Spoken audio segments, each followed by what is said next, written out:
Coming up here on this Sunday edition of the San Francisco 49ers Report, my name is Chase Sr., and as always, no matter where you are, how you're tuned in, I appreciate you for making today's show a part of your day. Will the 49ers bring back a former and familiar face at wide receiver? San Francisco making an interesting decision to try to combat the early season heat in Santa Clara at Levi's Stadium. And why did Marquez Valdes-Scantling, the wide receiver who the Niners added to the practice squad late last week, choose San Francisco in NFL free agency after he was let go by the Seattle Seahawks? It's all coming your way. A quick reminder, don't forget to hit that subscribe button for daily and year-round coverage of the Niners. And this episode of the 49ers Report is sponsored by our friends at Prize Picks. Regular season football is nearly here.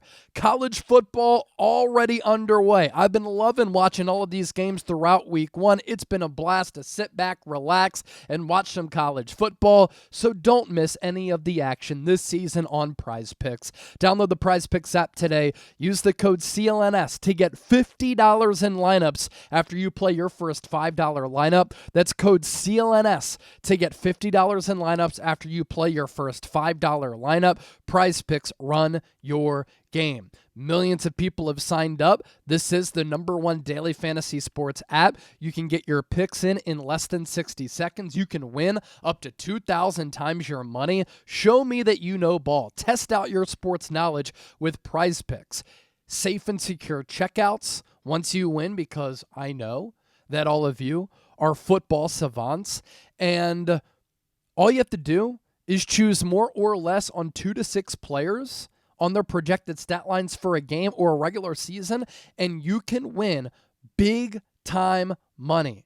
So download the Prize Picks app today. Head on over to prizepicks.com/CLNS. Get $50 in lineups after you play your first $5 lineup. That's code CLNS to get $50 in lineups after you play your first $5 lineup. It is available in the great state of California, so sign up today. All right, let's begin here.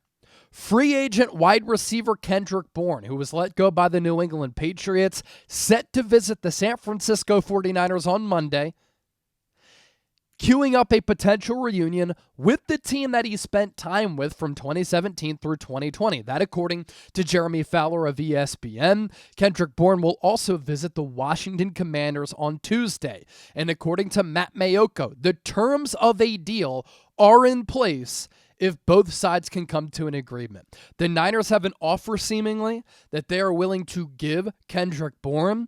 And Kendrick Bourne, his representation, they have an asking price that they are comfortable with asking for in these negotiations with San Francisco if both sides want to have a reunion.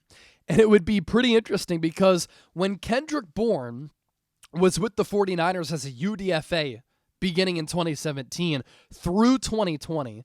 Then he got a nice little payday from the New England Patriots.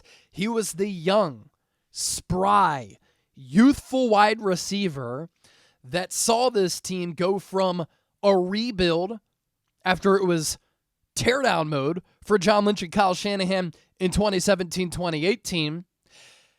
He was a big member of that Super Bowl team in 2019, so he witnessed the rebuild as a young player. Nearly got to the peak, finished in second place in 2019, then was with this team in 2020 as a young player on a roster and an organization that was trying to rebuild towards something special. Now, if Kendrick Bourne were to come back, he wouldn't be that young bull anymore. He would be the elder statesman in a Niners wide receiver room that does have some young players, right? Ricky Pearsall going into year 2. Jordan Watkins, once he comes back off that high ankle sprain, he's a rookie. Jacob Cowing, once he comes back off the hamstring, going into year 2. And so he was the young player then. He would be the veteran now. And you have to wonder, if San Francisco adds Kendrick Bourne at a position where they have been beaten up and battered all throughout training camp and in the preseason, does that signal that San Francisco will trade Jauan Jennings? You think about some of the moves that the Niners have made at wide receiver this offseason. They gave like $4.5 million per year to Demarcus Robinson on a 2-year contract. He's an older player and a veteran. If they were to sign Kendrick Bourne, it wouldn't be for that much money. They gave Brandon Ayuk big-time dollars at $30 million in average annual value. But Ricky Pearsall is affordable. Jordan Watkins is on a rookie deal as well. So too is Jacob Cowing. And now Jauan Jennings is looking for this contract. Niners clearly don't want to pay him. His asking price, insane, is said to be north of $20 million.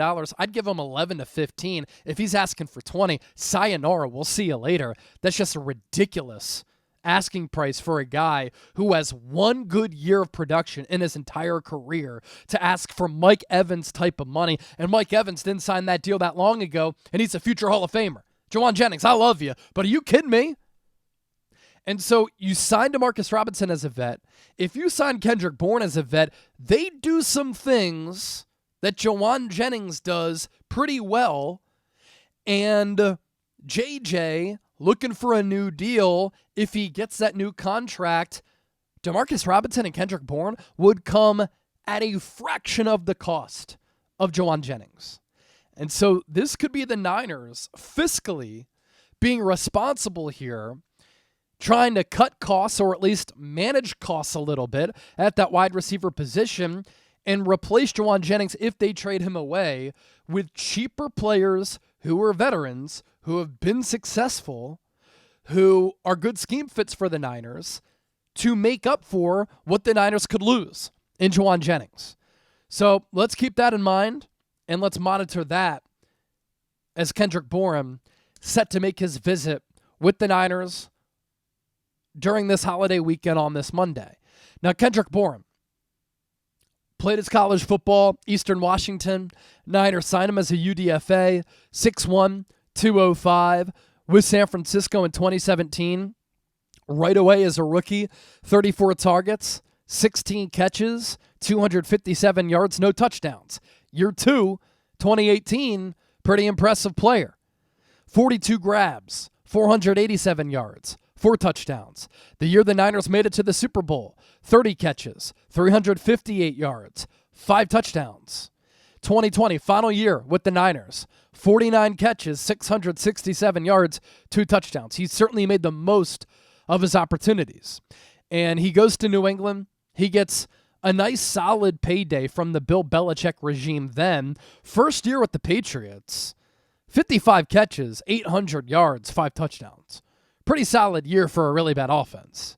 Second year with New England, 35 catches, 434 yards, and a touchdown.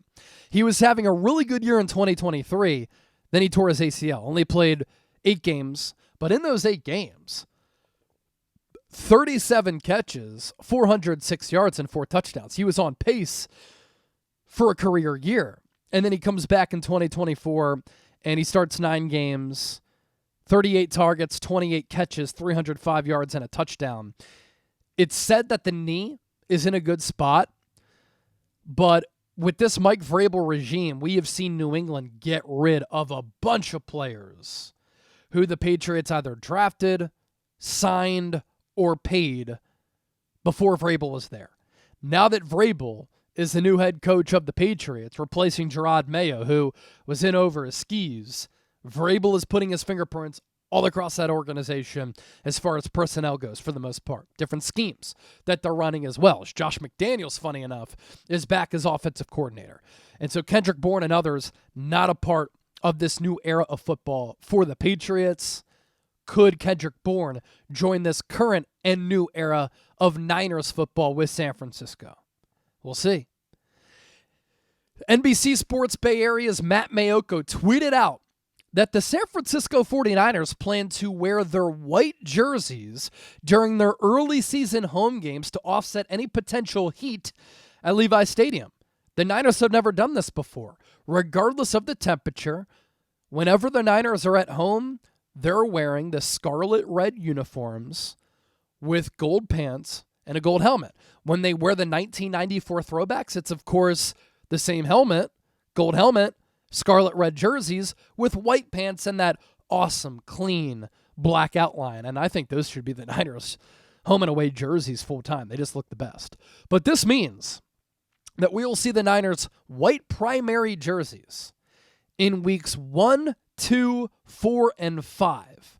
For the home opener against the Arizona Cardinals, the Niners will don their white throwback jerseys, the 1994 ones.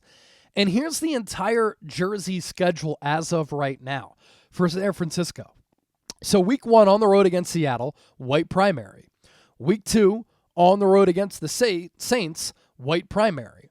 Week 3, home against Arizona, home opener, the white throwbacks. Week 4 against the Jags, the white throwbacks. Week 5 on the road against the Rams, white primary. Week 6 on the road against Tampa Bay, white primary. Week 7 is the first time against Atlanta at home that we will see the Niners in red tops, but they'll wear their red throwback jerseys then. So it's white jerseys weeks 1 through 6 for San Francisco. Week 7 against Atlanta, again, is when they debut the red throwbacks. Week 8 on the road against Houston, white primary. Week 9 on the road against New York, white primary.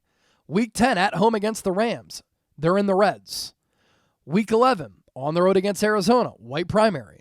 Week 12 against Carolina at home, red. Week 13 against Cleveland, white primary. Week 14 is a bye. Week 15 against Tennessee, red. Week 16 on the road against Indy, white primary. Week 17 against Chicago, red throwbacks. And then Week 18 against Seattle, the rivalry black jerseys, which the Niners unveiled the other day. I like them. I know there's been a lot of outrage about them. I think they're kind of cool. Niners are only wearing them one time this year. But this is interesting because this means the Niners are only wearing red jerseys for, as of right now, 1, 2, 3, 4, 5 times this season among the 17 games. And they're only the traditional red home jerseys for 1, 2, 3 games. So we're going to see a lot of white jerseys for the Niners here in 2025. Switching things up, staying a little bit cooler. It's kind of a smart, calculated thing. Like, a lot of teams will do this early in the year. Like, for instance, I know the Philadelphia Eagles in the preseason only wear their white jerseys because normally it's hot. And sometimes in Santa Clara, early in the year, it can get really warm. And the Niners still wearing their reds because that's the tradition. Now it's like, let's try to help out our bodies a little bit, our stamina, our energy levels. You wear darker colors when it's hot, you become hotter. Body temperature goes up. So the Niners trying to be calculated here with that approach. Lastly, why did Marquez Valdes-Scantling choose the 49ers? He said, quote, "It was between here and Pittsburgh. Obviously, I have a good relationship with Aaron Rodgers over there, and he wanted me back over there. So it was a toss-up 50-50. I had to weigh my options and see which one I wanted to do, which was going to be better for my career at this point, and I was excited about it." And a big reason why Marquez Valdes-Scantling chose the Niners is because he's familiar with the scheme. If he went to Pittsburgh to team up with his buddy Aaron Rodgers, he would have to learn the scheme. And Kubiak was the OC with the Saints last year. MVS went there, averaged more than 20 yards per catch. He's pretty good. He followed Kubiak to Seattle when he got the OC job. And Kubiak obviously going to run that same system that MVS knows. Kubiak used to work under Shanahan. His brother is now the offensive coordinator for San Francisco. And so MVS, good scheme fit, runs really well. He will drop some passes, but man, he can certainly still fly in a straight line. He knows the scheme with that familiarity there. He has succeeded in this offense, and the Niners added him to the practice squad. They're barely paying him any money. He got like $4 million guaranteed from Seattle. And so he comes to the Niners. They're not paying him much. If he can just serve as that vertical threat, it'll open up so much underneath and on crossers for other players.